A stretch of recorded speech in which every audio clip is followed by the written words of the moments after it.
Hello guys, स्वागत है आपका एसटीडी डीपली चैनल में। आज हम पढ़ेंगे क्लास 10 की ज्योग्राफी का चैप्टर नंबर 4 कृषि के बारे में। तो कृषि की दृष्टि से भारत एक महत्वपूर्ण देश है। महत्वपूर्ण देश क्यों कहा गया भारत को? क्योंकि कृषि भारत में ज़्यादातर की जाती है, ज़्यादातर लोग कृषि कार्य करते हैं। तो इसकी 2/3 जनसंख्या कृषि कार्यों में संलग्न है। संलग्न का अर्थ क्या हुआ?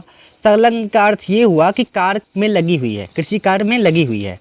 तो इसकी 2/3 जनसंख्या, यानी कि अगर भारत के कुल बराबर 3 भाग हों तो इसके 2 भागों में तो केवल कृषि कार्य ही होता है। तो कृषि एक प्राथमिक क्रिया है। तो प्राथमिक क्या है भाई? तो प्राथमिक जब हम प्राकृतिक संसाधनों का उपयोग करके किसी वस्तु का उत्पादन करते हैं तो उसे कहते हैं प्राथमिक क्रिया। अब हम कैसे ये प्राथमिक क्रिया करते हैं? जब हम देखो भूमि का उपयोग करते हैं, भूमि का उपयोग करके हम गन्ना फसल, कोई भी फसल उगाते हैं, तो ये एक प्राथमिक क्रिया तो हुई। तो उत्पादन करते हैं तो यानी कृषि का कार्य ही कर रहे हैं। इसलिए जो हमारे लिए अधिकांश खाद्यान्न उत्पन्न करती है, तो कृषि हमारे लिए अधिकांश खाद्यान्न यानी खाने योग्य वस्तुएं उत्पन्न करती है। खाद्यान्नों के अतिरिक्त यह विभिन्न उद्योगों के लिए कच्चा माल भी पैदा करती है। देखो, खाने योग्य तो चीज़ें देती ही देती है और इसके साथ साथ कच्चा माल भी पैदा करती है। तो कच्चा माल क्या होता है? उद्योगों में उपयोग की जाने वाली वस्तुओं को कहते हैं कच्चा माल। उद्योगों में भाई जो वस्तु उपयोग होती हैं, फिर उससे किसी चीज़ निर्मित होती है। जैसे हम गन्ने का उपयोग करते हैं उद्योग में, फिर उससे हम बनाते हैं शुगर यानी कि चीनी। तो ये हो गया कच्चा माल। गन्ना कहाँ से उत्पादन हुआ? पृथ्वी से, मतलब ज़मीन से उत्पादन हुआ गन्ने का, फिर फैक्ट्री में गया, फिर वहाँ से किसी कच्चे माल के रूप में उसे उपयोग करके शुगर बनाया गया। तो यही है। तो खाद्यान्नों के अतिरिक्त हमें कच्चा माल भी पैदा करती है। इसके अतिरिक्त कुछ उत्पाद जैसे चाय, कॉफ़ी, मसाले इत्यादि का भी निर्यात किया जाता है। निर्यात, देखो निर्यात मतलब हुआ कि देश से किसी भी वस्तु का दूसरे देश में भेजना, बेचना दूसरे देश में एक प्रकार से। और आयात का मतलब है, मतलब हुआ कि मतलब आना, यात मतलब यातायात से, दूसरे देश से किसी वस्तु का आना, उसे कहते हैं आयात। तो आयात निर्यात आपको पता चल गया होगा। तो देखो, तो पैदा तो होता ही, जैसे फसल हमारे भारत में पैदा होती है, लेकिन इसके साथ साथ निर्यात भी होता है, क्योंकि कुछ फसलें हैं जो कि बहुत अधिक मात्रा में उत्पादन होती हैं। एंड इसका उत्पादन करने का जो यही वो है कि लक्ष्य यही है कि इसका निर्यात किया जा सके। तो चाय, कॉफ़ी, मसाले इत्यादि का भी निर्यात किया जाता है। इसको हमारे देश से दूसरे देश में भेजा जाता है, निर्यात किया जाता है। तो कृषि के प्रकार, भारत में कृषि के अनेक प्रकार है भाई। अभी देखते हैं क्या प्रकार है। कृषि हमारे देश की प्राचीन आर्थिक क्रिया है। तो प्राचीन, बहुत ही पुरानी, देखो पुराने समय तक कृषि होती आ रही है। बहुत पुराने समय से हमारे देश में कृषि तो होती आ रही है ना।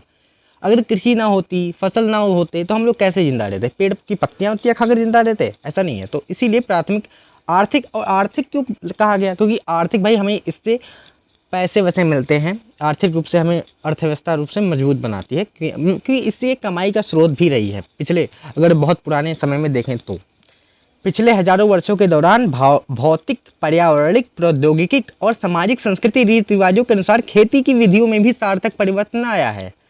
देखो क्यों परिवर्तन आया? क्योंकि कुछ वर्षों के दौरान भौतिक पर्यावरण में बदलाव हुआ। भौतिक पर्यावरण में कैसे बदलाव हुआ? देखो हमारे देश में क्या हुआ कि ग्लोबल वार्मिंग बढ़ रही है। ग्लोबल वार्मिंग बढ़ रही है। अब हम देखते हैं कि भाई वर्षा कभी जल्दी होती है, कभी देर में होती है। जो मौसम का टाइमिंग है वो भी कहीं ना कहीं चेंज हो रहा है धीरे धीरे।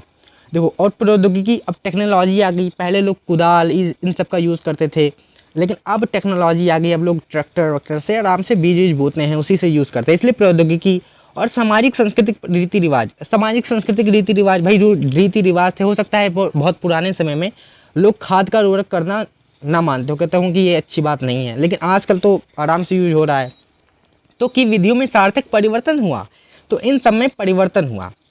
तो इससे भाई कृषि के अनेक प्रकार भी उत्पन्न हुए। भाई देखो, पहले कुछ दूसरी कृषि होती थी, लेकिन अब परिवर्तन हो गया इन सबसे, तो अब नई प्रकार की कृषि का उत्पन्न हुआ, यानी अनेक प्रकार आए। तो जीवन निर्वाह खेती से लेकर वाणिज्य खेती तक कृषि का अनेक प्रकार है।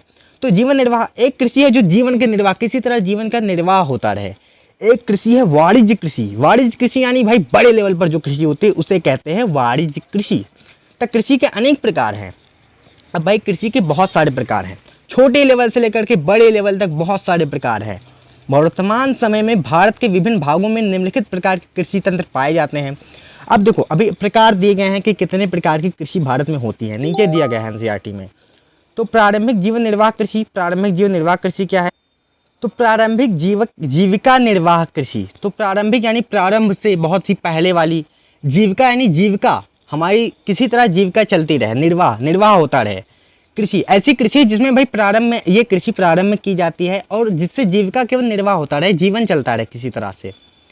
तो हम केवल वर्ड पढ़ के भी आप समझ सकते हो कि कैसे प्रकार की कृषि होगी। तो इस प्रकार की कृषि भारत के कुछ भागों में अभी भी की जाती है, पहले नहीं की। देखो ये कृषि क्योंकि अभी भी क्यों लिखा गया, क्योंकि पहले की जाती थी, बहुत पहले, लेकिन अभी उतना यूज़ नहीं है क्योंकि ये प्रारंभिक जीवन, बहुत ही पुराने टाइप की खेती होगी इसमें। देखो जीविका निर्वाह के लिए, क्योंकि केवल जीविका चलती रहे, घर के पालन पोषण बच्चों का होता रहे, परिवार का होता रहे, किसी तरह बस पालन पोषण मतलब चलता रहे घर।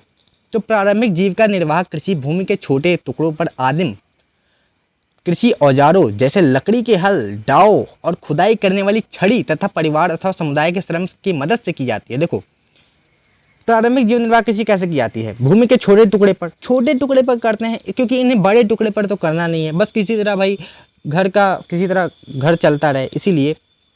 अब आदिम कृषि औजार, अब आदिम मतलब क्या हुआ, तो आदिम एक व्यक्ति थे जो बहुत कहा जाता है बहुत पुराने, सबसे पहले इन्हीं पृथ्वी पर आए थे आदिम। तो इसीलिए आदिम का अर्थ हुआ बहुत पुराने समय में, ये अर्थ हुआ, क्योंकि आदिम एक व्यक्ति थे जो बहुत ही पहले, बहुत ही पुराने समय के व्यक्ति थे।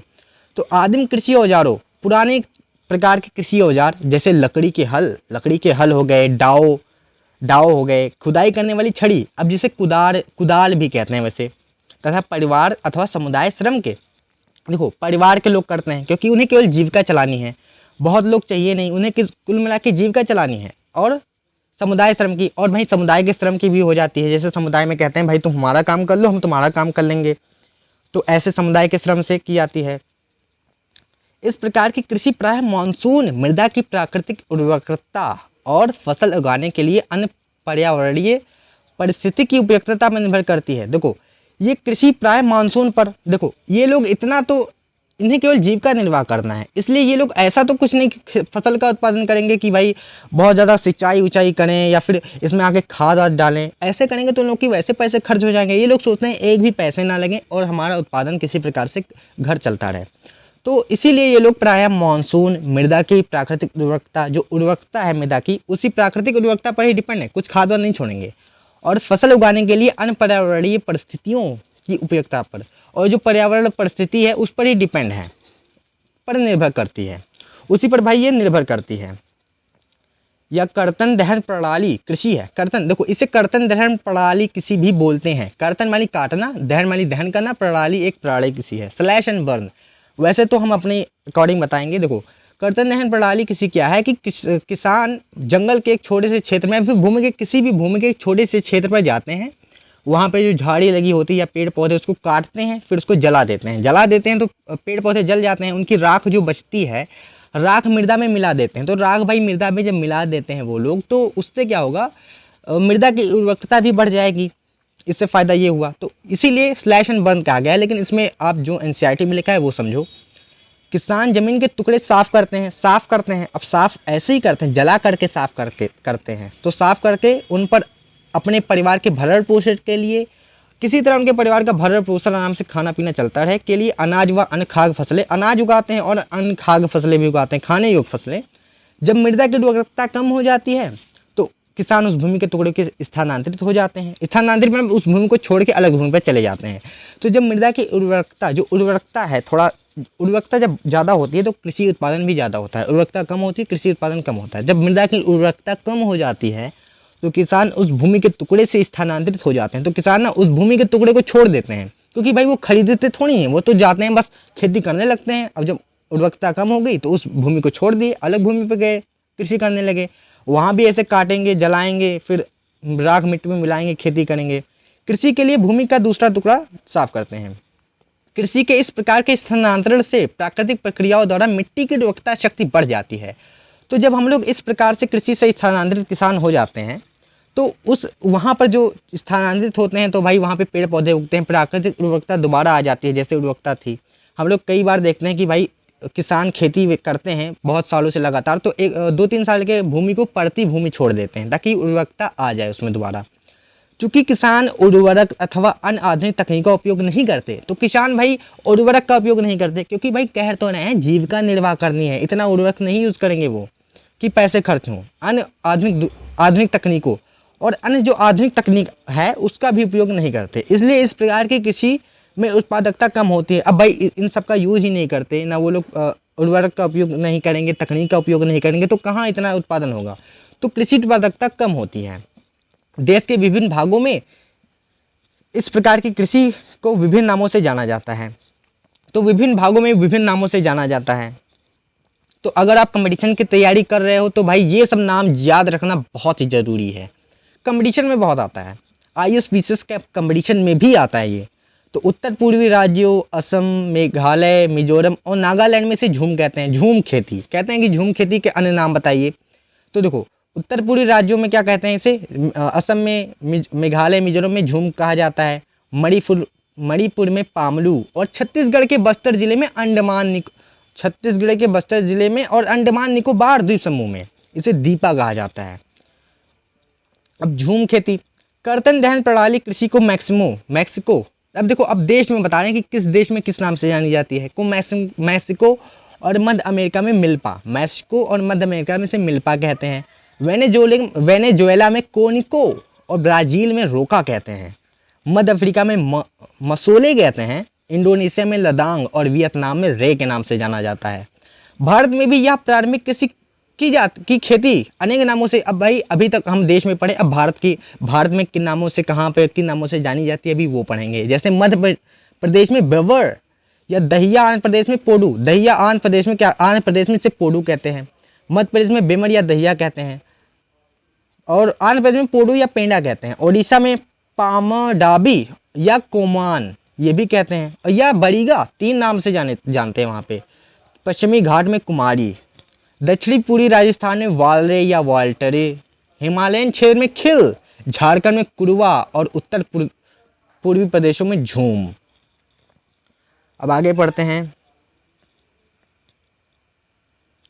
रहा है किसान वैकल्पिक रोजगार न होने के कारण, या नहीं ये यहाँ से है शायद, तो इसको आप पढ़ लेना, इसको इतना ज़रूरी नहीं है। गहन जीविका कृषि, गहन जीविका कृषि यानी कि भाई गहन होगी, जीविका कृषि है, तो इसे पढ़ने पे अभी समझ में आएगा। इस प्रकार की कृषि उन क्षेत्रों में की जाती है जहां भूमि पर जनसंख्या का दबाव अधिक होता है। उस क्षेत्र में जहां भूमि पर जनसंख्या का दबाव अधिक होता है, अभी ये ऐसे पढ़ोगे तो समझ में नहीं आएगा। यानी भूमि पर जनसंख्या का दबाव अधिक है, यानी उस वहाँ की जाएगी जहाँ जनसंख्या अधिक है। जहाँ जनसंख्या अधिक है वहाँ ये कृषि की जाएगी। तो यह श्रम गहन खेती है। श्रम गहन यानी कि बहुत मेहनत लगती है, क्योंकि इसमें जीविका निर्वाह नहीं करना। इसमें लोग सोचते हैं घर का भी मिले और थोड़ा बहुत उत्पादन एक्स्ट्रा भी हो जाए।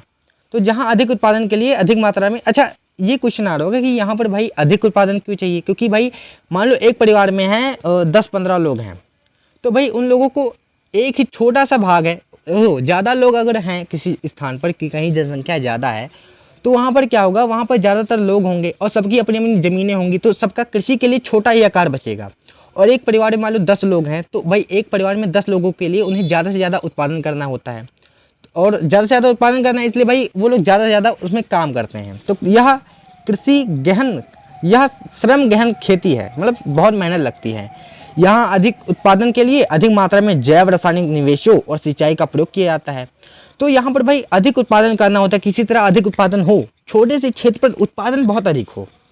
इसके लिए क्या करेंगे ये लोग जैव रासायनिक निवेशों, जैव रासायनिक मतलब निवेश क्या करते हैं, निवेश मतलब पूंजी लगाना।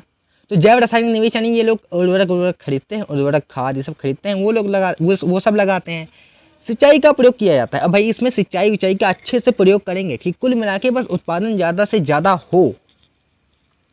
भूस्वामी में विरासत के अधिकार के कारण पीढ़ी दर पीढ़ी जोतों का आकार छोटा और अलाभप्रद होता जा रहा है। देखो भूस्वामित्व, देखो अब क्या हो रहा है कि विरासत के अधिकार, विरासत अब जैसे जिसके फादर के 2 बच्चे हैं, 2 लड़के हैं, तो दोनों में जब जमीन बटी तो कृषि जो एक साथ पहले कृषि होती थी तो बड़ी क्षेत्र में होती थी, जब बट गई जमीन तो दोनों में आधी आधी कृषि हो गई, आधी आधी पे करेंगे। तो भाई इसीलिए कहते हैं कि कृषि के जोतों का आकार, जो जोतों का आकार का क्या अर्थ हुआ कि कृषि का जो आकार है, जितना बड़ा क्षेत्रफल है उसका आकार छोटा होता जा रहा है, अलाप छोटा और अलाभप्रद। और ये गलत भी है। अगर हम लोग छोटे से स्थान पर अगर कृषि करते हैं तो भाई साइंटिफिक रीजन है इसमें कि भाई इतना ज़्यादा अच्छे से वो नहीं हो पाएगा, उत्पादन नहीं होगा रहा है। किसान वैकल्पिक रोजगार न होने के कारण सीमित भूमि से अधिकतम पैदावार लेने की कोशिश करते हैं। भाई जहाँ जनसंख्या अधिक है वहाँ पर सरकार ज़्यादा रोजगार भी नहीं दे पाती, इसलिए वैकल्पिक रोजगार न होने के कारण सीमित भूमि पर जितनी भूमि है उस पर अधिकतम अधिक से अधिक पैदावार लेने की कि अधिक से अधिक वो लोग पैदावार कर सकें, उत्पादन कर सकें। अतः कृषि भूमि पर बहुत अधिक दबाव होता है, इसीलिए कहते हैं कृषि भूमि पर बहुत अधिक दबाव होता है। दबाव अर्थ यही हुआ कि हाँ कि भाई ज़्यादा से ज़्यादा उनको उत्पादन करना है, इसलिए दबाव ज़्यादा पड़ा। वाणिज्यिक कृषि, वाणिज्यिक देखो वाणिज्यिक यानी औद्योगिक कृषि प्रकार एक प्रकार से कह सकते हैं। और वाणिज्यिक कृषि क्या कहते हैं, देखो अभी बता रहे हैं, एक्सप्लेन कर रहे हैं, डोंट वरी। इस प्रकार की कृषि के मुख्य लक्षण आधुनिक निवेशों जैसे अधिक पैदावार देने वाले बीजों, रासायनिक उर्वरकों और कीटनाशकों के प्रयोग से उच्च पैदावार प्राप्त करना है। देखो इसका उद्देश्य क्या है, इस प्रकार की कृषि का उद्देश्य यही है कि कुल मिला के इतने बहुत ज़्यादा उत्पादन हो कि वो लोग ज़्यादा से ज़्यादा फसलें बेचें, ज़्यादा से ज़्यादा पैसे कमाएं। इसीलिए ये लोग ज़्यादा से ज़्यादा क्या करते हैं, रासायनिक उर्वरक यूज़ करते हैं, कीटनाशकों का प्रयोग करते हैं, उच्च पैदावार वाले बीजों का भी उपयोग करते हैं, बाकी ताकि भाई ज़्यादा से ज़्यादा जब उत्पादन होगा तो हम ज़्यादा से ज़्यादा पैसे कमाएंगे, बेचेंगे तभी तो पैसे कमाएंगे ना। कृषि के वाणिज्यीकरण का स्तर विभिन्न प्रदेशों में अलग अलग है। अब भाई देखो वाणिज्यीकरण का स्तर विभिन्न प्रदेशों में अलग अलग है, हर ये जरूरी नहीं कि भाई अगर हम जिस स्थान पे हो वहाँ जो वाणिज्यिक कृषि है वो दूसरे स्थान पर भी, दूसरे राज्यों में भी वाणिज्यिक कृषि हो। देखो उदाहरण के लिए एक उदाहरण दिया गया है, देखते हैं। हरियाणा और पंजाब में चावल वाणिज्यिक की एक फसल है। देखो हरियाणा और पंजाब में चावल का बहुत ज़्यादा उत्पादन होता है। वैसे क्यों होता है, रीज़न यही, वहाँ पे सिंचाई की व्यवस्था वहाँ लोग किए हुए हैं, सिंचाई विचाई करके चावल का उत्पादन ज़्यादा होता है। हरियाणा और पंजाब में चावल एक वाणिज्यिक कृषि है, परंतु ओडिशा में एक जीविका कृषि है, वहाँ पे केवल जीवन चलाने के लिए ये कृषि होती है, चावल की कृषि होती है कि किसी प्रकार जीवन चल सके, तो इसीलिए कहते हैं कि वहाँ एक जीविका फसल है। क्या आप रोपण कृषि भी एक प्रकार की वाणिज्यिक खेती है? तो देखो वाणिज्यिक खेती यानी कि जो रोपण वाणिज्यिक के अंतर्गत रोपण खेती आती है। अब कोई पूछे कि भाई रोपण खेती क्या है, तो भी ये एक वाणिज्यिक खेती है। तो इस प्रकार की खेती में लंबे चौड़े क्षेत्र में एकल फसल बोई जाती है। एक लंबे चौड़े क्षेत्र में ना एक ही फसल बो देंगे, जैसे हो गया कॉफ़ी और चाय वाय, गन्ना हो गया, गन्ना भी एक लंबे चौड़े क्षेत्र में एक प्रकार की फसल बो देते हैं ताकि वो लोग भाई इसको बेच के पैसे कमा सकें। रोपण कृषि उद्योगों और कृषि के बीच एक अंतरापृष्ठ है। अंतरापृष्ठ भाई इंटरफेरेंस यानी कि संबंध स्थापित रहता है दोनों में, कृषि रोपण कृषि उद्योगों और कृषि के बीच। देखो अभी हम बता रहे हैं, क्लियर करें क्यों अंतरापृष्ठ है, देखो संबंधित क्यों है। देखो रोपण कृषि में जो हम उत्पादन करते हैं, जब हम कोई भी मान लो गन्ने का उत्पादन किए, तो गन्ने का उत्पादन करके भाई कहाँ करेंगे, उसका यूज़ क्या करेंगे, उसे हम भेजेंगे उद्योगों में, फिर वहाँ से वो शुगर उगर बनेगा। तो इसीलिए कहते हैं एक जुड़ा हुआ है, अंतरापृष्ठ है। रोपण कृषि व्यापक क्षेत्र में की जाती है, बड़े क्षेत्र में की जाती है, क्योंकि भाई बड़े क्षेत्र में इसीलिए करते हैं ताकि ज़्यादा से ज़्यादा उत्पादन हो, बेचें, पैसे कमाएं। अत्यधिक पूंजी और श्रमिकों की सहायता से, और ये अत्यधिक पूंजी, भाई पूंजी बहुत लगती है, बहुत पैसे लगते हैं, लेकिन कमाते भी उतने हैं जब बेचते हैं तब। तो अत्यधिक पूंजी और श्रमिकों की सहायता से, और श्रमिक बहुत लगते हैं। आप अगर किसी से पूछो गांव वालों से कि भाई गन्ने की खेती में, उनसे पूछो गन्ने की खेती में कितनी मेहनत लगती है, बहुत मेहनत लगती है उसमें, गन्ने की खेती में बहुत पूंजी लगता है, बहुत सारे श्रमिक लगते हैं। तो इसलिए कहते हैं कि बहुत अधिक पूंजी और श्रमिकों की सहायता से की जाती है। इससे प्राप्त सारा उत्पादन उद्योगों में कच्चे माल के रूप में प्रयोग किया जाता है। इससे जो सारा उत्पादन होता है ना, उद्योगों में कच्चे माल के रूप में उपयोग किया जाता है। कच्चे माल के रूप में क्या, देखो कच्चा माल वही है कि उसका उपयोग करके हम किसी वस्तु का उत्पादन करते हैं। उत्पादन तो करते हैं हम लोग, गन्ने का उपयोग करके हम क्या करते हैं, मान लो एग्जाम्पल देने, गन्ने का शुगर का उत्पादन करते हैं। अब कहोगे सर आपको क्या एक ही आता है, तो और भी आता है। जैसे मान लो कपास का हो गया, कपास का उपयोग करके हम कपड़े उपड़े उत्पादन करते हैं। ओके, तो यही है। भारत में चाय, कॉफ़ी, रबड़, गन्ना, केला इत्यादि। चाय हो गया, कॉफ़ी, देखो चाय एक लंबे क्षेत्र में सीढ़ीदार कृषि द्वारा बोई जाती है। कॉफ़ी हो गया, रबड़ हो गया, रबड़ वो वाला रबड़ नहीं मिटाने वाला रबड़। गन्ना, इसके बारे में भी दिया है, सारा डिटेल में दिया है एनसीईआरटी में। केला इत्यादि महत्वपूर्ण रोपण फसल है, यानी कि ये लोग भाई लंबे चौड़े क्षेत्र में बोई जाती हैं। असम और उत्तरी बंगाल में चाय, कर्नाटक में असम, देखो असम और उत्तरी बंगाल में चाय, अगर असम और उत्तरी बंगाल में चाय रोपण फसल है, मुख्य रोपण फसल है। कर्नाटक में कॉफ़ी, का से का मिलाओ, का से कर्नाटक, का से कॉफ़ी। कर्नाटक में ज़्यादातर उत्पादन कॉफ़ी का होता है, वहाँ की मुख्य रोपड़ फसलें हैं। चूँकि रोपड़ कृषि में उत्पादन बिक्री के लिए होता है। देखो रोपड़ कृषि हम क्यों करते हैं, ताकि हम लोग उसका बिक्री कर सकें। उत्पादन बिक्री करने के लिए होता है, कृषि बिक्री के लिए होता है। अब हम यहाँ से होता है बिक्री के लिए होता है, इसलिए इसके विकास में परिवहन और संचार साधन से संबंध उद्योग और बाजार महत्वपूर्ण योगदान देते हैं। भाई इसीलिए भाई क्या होता है इसमें, कृषि उत्पादन के लिए होता है, पैसे कमाने के लिए होता है। पैसे अगर मान लो हम गन्ने का उत्पादन किए, तब गन्ने को हम लोग परिवहन से क्या करेंगे, उसे ले जाएंगे दूसरे उद्योग में ले जाएंगे, तो परिवहन का यूज़ तो किए। तो इसलिए इसके विकास में परिवहन और संचार साधन के संबंध उद्योग और बाजार महत्वपूर्ण योगदान देते हैं। उद्योग और बाजार, उद्योग होंगे तभी तो ये गन्ने जाएंगे ना, मतलब ये रोपड़ फसलें जाएंगी। और बाजार होंगे तब तो बेचेंगे बाजार में। मान लो उद्योग से उत्पादन भी कर दिए शुगर, अगर बाजार भी नहीं होंगे तो कहाँ बेचेंगे, तो इसीलिए महत्वपूर्ण योगदान देते हैं। शस्य प्रारूप, शस्य प्रारूप हिंदी में तो उतना हमें नहीं समझ आया था, इंग्लिश में बोलते हैं क्रॉप पैटर्न। तो शस्य प्रारूप मतलब भाई पैटर्न, एक पैटर्न से बोया जाता है, इस मौसम में ये, इस मौसम में ये। आपने भारत की भौतिक विविधताओं और संस्कृतियों की बहुलताओं के संबंध में अध्ययन किया है। हमने भाई भौतिक विविधता, कितनी विविधता है और संस्कृति कितनी है, बहुत सारी संस्कृति, बहुत सारी बहुलताओं के बारे में अध्ययन किया है। ये देश में कृषि पद्धतियों और शिल्प प्रारूपों के प्रतिबिंबित होता है। भाई इससे भाई देश की कृषि पद्धति जो होती है, कृषि पद्धति क्रॉप पैटर्न और शिल्प प्रारूप की प्रतिबिंब देता है। भाई अनेक प्रकार के भारत में रबी, खरीफ, जायद फसलें होती हैं। वैसे अभी दिया है, अभी हम वो पढ़ते हैं। जो मेन लाइन होंगी वो हम ज़्यादा से ज़्यादा एक्सप्लेन करने का ट्राई करेंगे। इसलिए देश में बोई जाने वाली फसलें अनेक प्रकार के खगान और रेशे वाले फसलें, सब्जियां, देखो इसलिए भाई देखो अलग अलग प्रकार की देश में पद्धतियां हैं, शस्य प्रारूप हैं। इसलिए देश में बोई जाने वाली फसलों में अनेक प्रकार के खगान और रेशे वाली फसलें, देखो देश में अनेक प्रकार की खगान, देखो खगान यानी खाने योग्य फसलें हैं अनेक प्रकार की।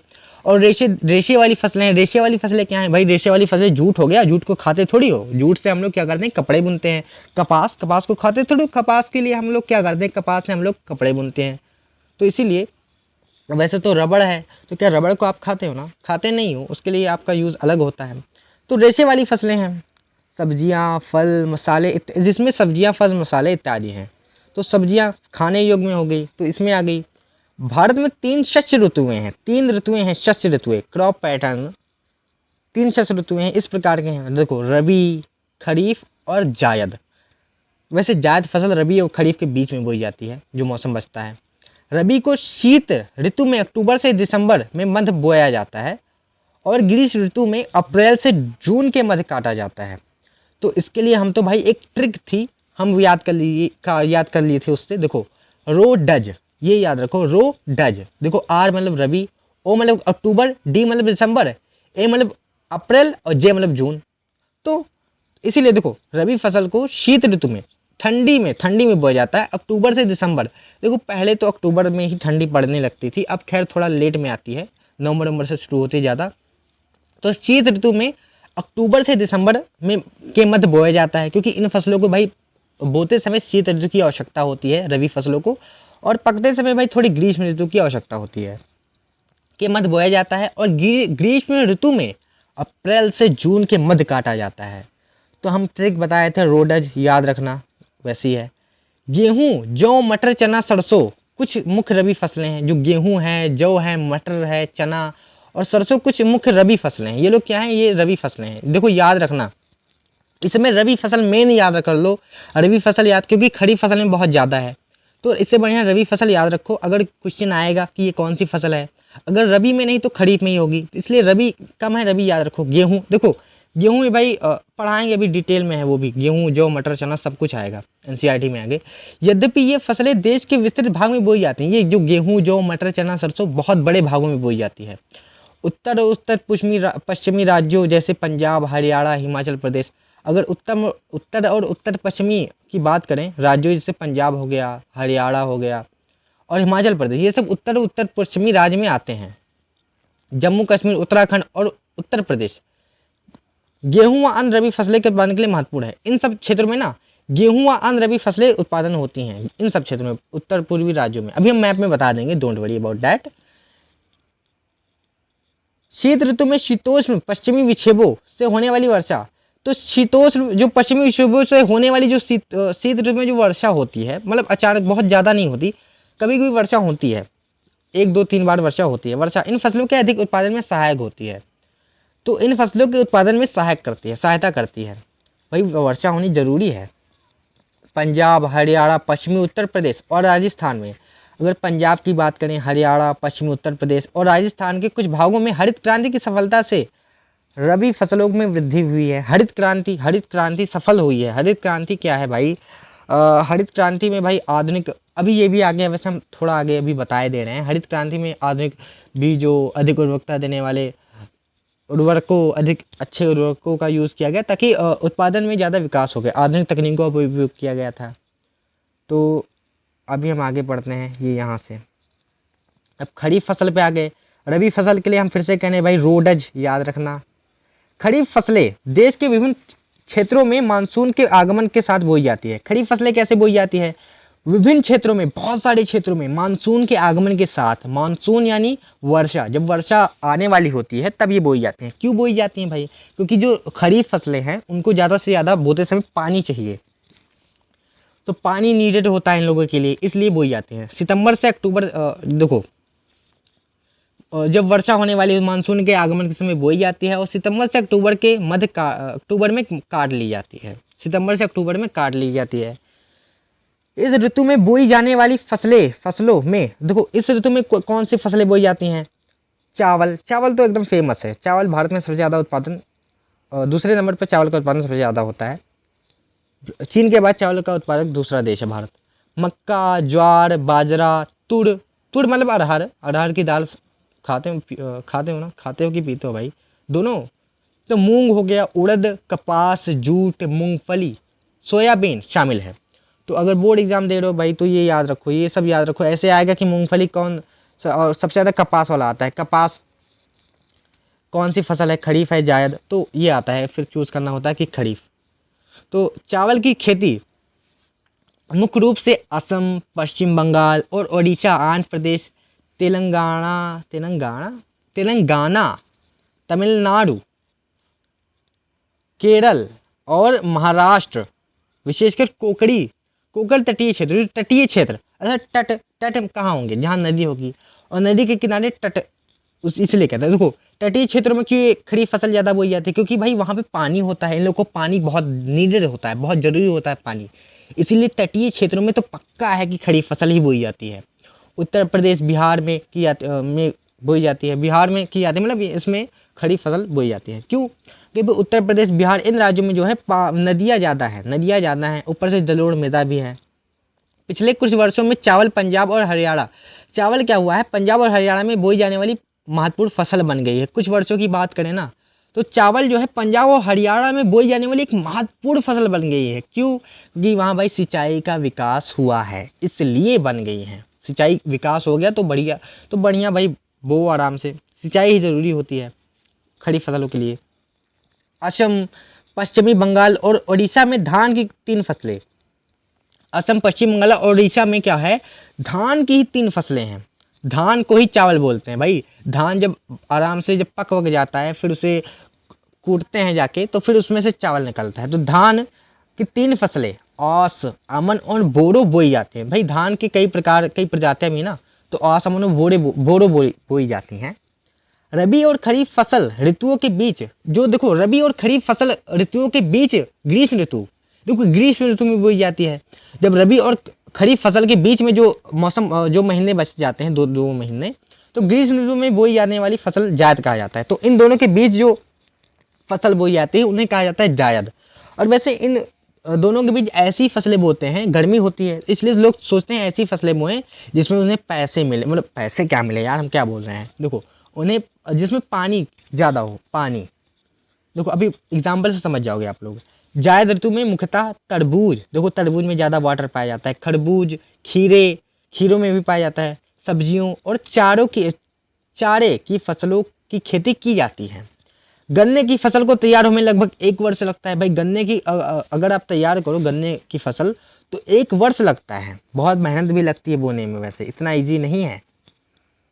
मुख्य फसलें, कुछ मुख्य फसलें हैं जिन्हें हम अभी पढ़ेंगे। मिट्टी, जलवायु और कृषि पद्धति में अंतर के कारण, देखो मिट्टी में अंतर है, देखो भारत के अलग अलग प्रकार की मिट्टी पाई जाती है, अलग अलग प्रकार की जलवायु पाई जाती है, अलग अलग प्रकार की भारत में कृषि पद्धतियाँ भी हैं और इन सब में अंतर है, मतलब अलग अलग प्रकार की इसलिए अंतर है कि कारण देश में विभिन्न क्षेत्रों में अनेक प्रकार की खाद्य और अखाद्य फसलें बोई जाती हैं और इन्हीं के कारण देश के विभिन्न क्षेत्रों में खाद्य और अखाद्य फसलें बोई जाती हैं। खाद्य यानी खाने योग्य, अखाद्य यानी न खाने योग्य। भाई जूट को खाओगे क्या, कपास को खाते हो क्या, नहीं खाते, इसलिए अखाद्य फसलें भी बोई जाती हैं। भारत में उगाई जाने वाली मुख्य फसलें भारत में कौन सी हैं? चावल हैं, गेहूँ हैं, मोटे अनाज, दालें, चाय, कॉफ़ी, गन्ना, तिलहन, कपास और जूट हैं। तो एक एक की डिटेल एनसीईआरटी में दी गई है। तो चावल, भारत में अधिकांश लोगों का खाद्यान्न चावल है। खाद्यान्न यानी कि अधिकांश लोग चावल को खाते हैं, वो घर पे खाने योग्य खाद्यान्न के यूज़ में उसको यूज़ करते हैं। तो अधिकांश लोग चावल खाते हैं, तो अधिकांश लोगों का खाद्यान्न चावल है। हमारे देश चीन के बाद दूसरा सबसे बड़ा चावल का उपभोग निर्माता है। देखो ये मैप है, अभी हम ये बता दें, पहले ये एक्सप्लेन कर दें। चीन के बाद दूसरा सबसे बड़ा उत्पादन करने वाला देश है हमारा देश चीन। देखो सबसे पहले चीन, देखो एक बात बता दें, ज़्यादातर भारत दूसरे स्थान पर ही है। कृषि में अगर बात करोगे तो ज़्यादातर भारत दूसरे स्थान पर ही आता है। पहले जैसे गन्ने में भी दूसरे स्थान पर आता है, पहले ब्राज़ील है, चावल में भी, और ज़्यादातर में चीन पहला स्थान है, फिर दूसरा स्थान भारत का है। जैसे अभी पहला एग्जाम्पल दे रहे हैं चावल का देखो चीन के बाद दूसरा स्थान है सबसे ज़्यादा उत्पादन में भारत का। भारत सबसे दूसरे नंबर पर सबसे ज़्यादा चावल का उत्पादन करता है। यहाँ पर मैप है, मैप देखो, मैप समझो, ये है वेस्ट, ये है उत्तर, ये है दक्षिण, ये है पूर्व, ये इधर पूर्व है और इधर है पश्चिम।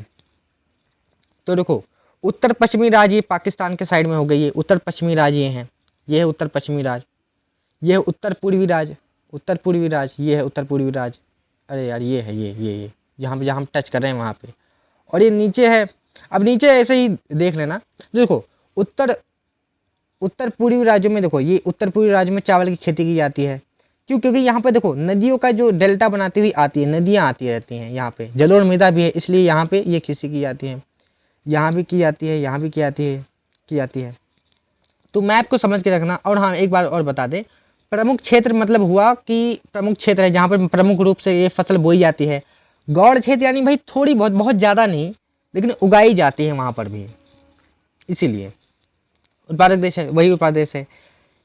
यह एक खरीफ की फसल है। चावल क्या है? खरीफ की फसल है। इसको बोते समय अगर आपको बोना है तो ज़्यादा से ज़्यादा पानी बहुत लगता है यार।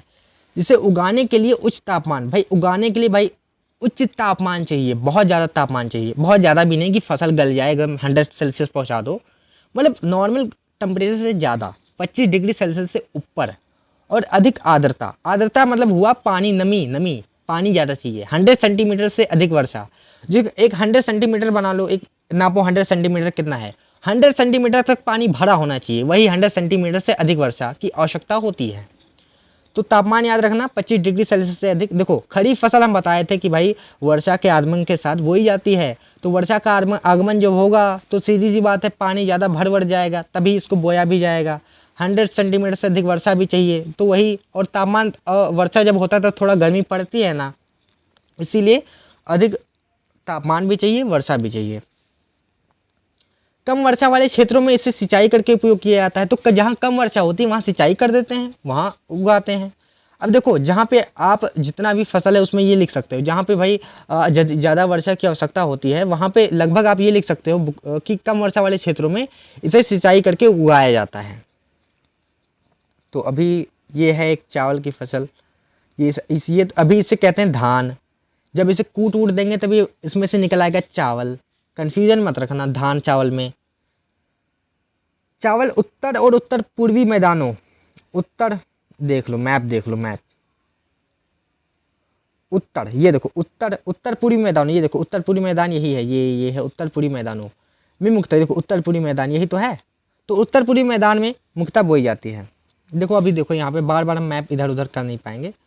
तो हाँ, उत्तर उत्तर में तटीय क्षेत्र, अभी बताया ना, तटीय क्षेत्र, जहाँ तटीय क्षेत्र है वहाँ पानी, जहाँ पे भाई नदी होगी वहीं तो तट पाया जाएगा, और जहाँ तट है वहाँ पे पानी है, तो भाई इसीलिए आराम से सिंचाई उचाई कर लेते हैं और वहाँ पे बो देते हैं।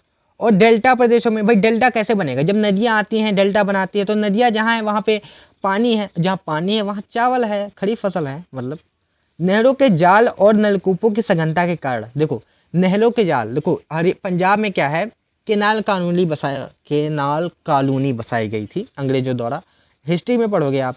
नहरों की जाल और नलकूपों की सघनता, नहरों के जाल, विस्तृत नहर बहुत ज़्यादा है, कहाँ है, पंजाब, हरियाणा, पश्चिम उत्तर प्रदेश में नहर बहुत ज़्यादा है, और नलकूप हैं भाई, कुएं में बहुत ज़्यादा हैं, कि सघनता के कारण पंजाब, हरियाणा, पश्चिमी उत्तर प्रदेश और राजस्थान के कुछ कम वर्षा वाले क्षेत्रों में, पंजाब में, हरियाणा में, पश्चिमी उत्तर प्रदेश में और राजस्थान के कुछ कम वर्षा, जहाँ पे भाई राजस्थान में भी वर्षा होती है लेकिन कुछ कम वर्षा वाले क्षेत्रों में चावल की फसल उगाना संभव हुआ है।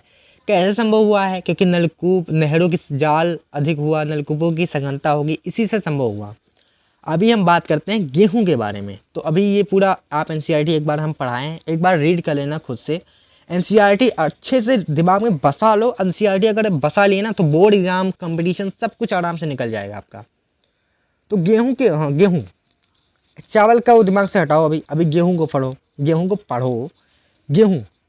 गेहूं भारत की दूसरी सबसे महत्वपूर्ण खाद्यान्न फसल है। तो कोई ये भी दूसरी सबसे महत्वपूर्ण, पहले तो चावल थी, दूसरी सबसे महत्वपूर्ण खाद्यान्न फसल गेहूं है, जो देश के उत्तर और उत्तर पश्चिमी भागों, चलो मैप दिखा रहे हैं, उत्तर और उत्तर पश्चिमी भागों, देखो ये उत्तर पूर्वी है और ये उत्तर पश्चिमी है, ये यहाँ पे, ये यहाँ, ये उत्तर पश्चिमी है, ये उत्तर पश्चिमी भाग है, ये तो उत्तर, देश के उत्तर और उत्तर पश्चिमी भागों में, हाँ उत्तर पश्चिमी भागों में पैदा की जाती है। रबी की फसल उगाने के लिए शीत ऋतु, देखो रबी की फसल अगर आपको उगानी है, रबी की हर फसल पे डिपेंड हो रहा है, हर फसल के लिए यही चीज़ है कि भाई रबी की फसल अगर आपको उगानी है तो शीत ऋतु में पकने के समय खिली धूप, शीत ऋतु में, तो जब आपको बोना हो तब शीत ऋतु चाहिए, जब जैसे आपको बोना है अभी तो आपको शीत ऋतु चाहिए, और पकने के समय खिली धूप की आवश्यकता। अगर इसको पकाना है, जब ये पके तो खिली धूप चाहिए होती है। इसे उगाने के लिए समान रूप से वितरित 50 से 75 सेंटीमीटर वार्षिक वर्षा। अगर इसे उगाने के लिए, उगाना है तो उगाने के लिए क्या करना पड़ेगा, समान रूप से वर्षा होती रहे। ये नहीं कि मतलब कभी हुआ कभी नहीं हुआ, समान रूप से हल्का हल्का होती रहे। 50 से 75 सेंटीमीटर वर्षा की आवश्यकता होती है, मतलब बहुत ज़्यादा नहीं होती, 50 और 75 सेंटीमीटर। देखो चावल के लिए 100 सेंटीमीटर से ज़्यादा, इसमें 50 से 75 सेंटीमीटर तक ही वर्षा की आवश्यकता होती है। हाँ, तो इसको पकने के समय खिली धूप, देखो इसे कब काटते हैं हम लोग, गर्मी में काटते हैं, गर्मी में काटनी ही एकदम पीली पीली हो जाती है। वैसे जब इसको काटते हैं फिर से गांव में बोलते हैं दबाते हैं, तो इससे भाई गेहूं निकलता है, आवश्यकता होती है। देश में गेहूं उगाने वाले दो मुख्य क्षेत्र हैं गेहूं उगाने वाले देश में। उत्तर पश्चिम में गंगा सतलुज का मैदान, उत्तर पश्चिम में क्या है, गंगा सतलुज का मैदान। अब गंगा सतलुज का मैदान क्या भाई, देखो गंगा सतलुज के बीच में जो मैदान है उसे कहते हैं उत्तर पश्चिम में। और दक्कन की काली मिट्टी, देखो दक्कन काली मिट्टी कहाँ पाई जाती है, दक्कन पठार के पास पाई जाती है, काली मिट्टी वाले क्षेत्रों में, पंजाब, हरियाणा, उत्तर प्रदेश। देखो पंजाब हरियाणा में तो मुख्यतः ये गेहूँ बहुत ज़्यादा उत्पादन होता है, गेहूँ का उत्पादन सबसे ज़्यादा पंजाब हरियाणा इन्हीं राज्यों में होता है। उत्तर प्रदेश में भी बहुत ज़्यादा होता है, उत्तर प्रदेश में सबसे ज़्यादा होता है शायद। मध्य प्रदेश, बिहार, राजस्थान के कुछ भाग में गेहूं पैदा करने वाली मुख्य राज्य है, ये लोग गेहूं मुख्य रूप से पैदा करते हैं। तो मोटे अनाज, तो भाई अब यहाँ से हम लोग कल पढ़ेंगे। इस वीडियो को हम लगभग 3 पार्ट में कवर करेंगे। अभी ये पहला पार्ट था एंड दूसरा पार्ट, हाँ ये देखो मैप भी समझ लो, ये यहाँ पे अगर यहाँ पे बात करें तो किस लिए ये गेहूँ के लिए, क्या नाम ही नहीं लिखा है, हाँ गेहूँ वितरण। देखो उत्तर पश्चिमी राज्य, देखो ये यहाँ पे उत्तर पश्चिमी राज्य है, ये इधर, तो यहाँ सब, ये यहाँ क्या है, यहाँ है पंजाब, यहाँ है हरियाणा, यहाँ है उत्तर प्रदेश। तो देखो इन क्षेत्रों में मुख्यतः उगाई जाती है। मैप में आएगा तो मैप समझे रहो, मैप को रोज़ रोज़ देखो, आराम से याद हो जाएगा। हाँ, तो हम लगभग अभी यहाँ तक कवर कर लिए हैं और आगे का चैप्टर जो है वो सेकंड पार्ट में कवर करेंगे। एंड आगे के चैप्टर में हम लगभग फसल के लिए क्या क्या उपयुक्त परिस्थिति होनी चाहिए ये सब डिस्कशन करेंगे। और थर्ड पार्ट में यार जो लास्ट पार्ट दिया है क्रांति, क्या हरित क्रांति, श्वेत क्रांति, इन सब के बारे में, और कैसे किसान को उत्तेजित किया गया है कि वो फसल को उगाएं, इन सब के बारे में हम थर्ड पार्ट में कवर कर लेंगे। तो अब इसी के साथ ये वीडियो ख़त्म करते हैं। अगर आपको पसंद आया है हमारा वीडियो, हमारा पढ़ाने का तरीका पसंद आया है, तो हमारे चैनल को सब्सक्राइब करें, क्योंकि अभी हम यार पहली वीडियो ये अपलोड किए हैं, पहली वीडियो है मेरी, पहली वीडियो। एंड हम कुछ अलग, हम चाहते हैं कि एकदम डिटेल में आप पढ़ो, एक एक वर्ड को समझो, क्योंकि एक एक वर्ड को समझोगे तभी जाके एनसीईआरटी समझ में आएगी। तो इसको अच्छे से हम एक बार फिर से कह रहे हैं कि आप एक दो बार रीड कर लेना खुद से एनसीईआरटी। हम सिर्फ आपको समझा दिए हैं कि हाँ एक पढ़ो तो समझ में आए। तो इसी के साथ वीडियो ख़त्म करते हैं। Again like, subscribe and share करना ना भूलें। एंड अगर हम कुछ हमें कुछ कमी हो पढ़ाने में तो आप उसे कमेंट में बता सकते हैं, क्योंकि अभी हम शुरुआत किए हैं, इतनी मेरी प्रैक्टिस नहीं है, धीरे धीरे और अच्छी प्रैक्टिस करेंगे, डोंट वरी अबाउट डैट। तो इसी के साथ वीडियो ख़त्म करते हैं। Thanks for watching. Second part हम बनाएंगे, डोंट वरी। तो thanks guys for watching it, bye bye.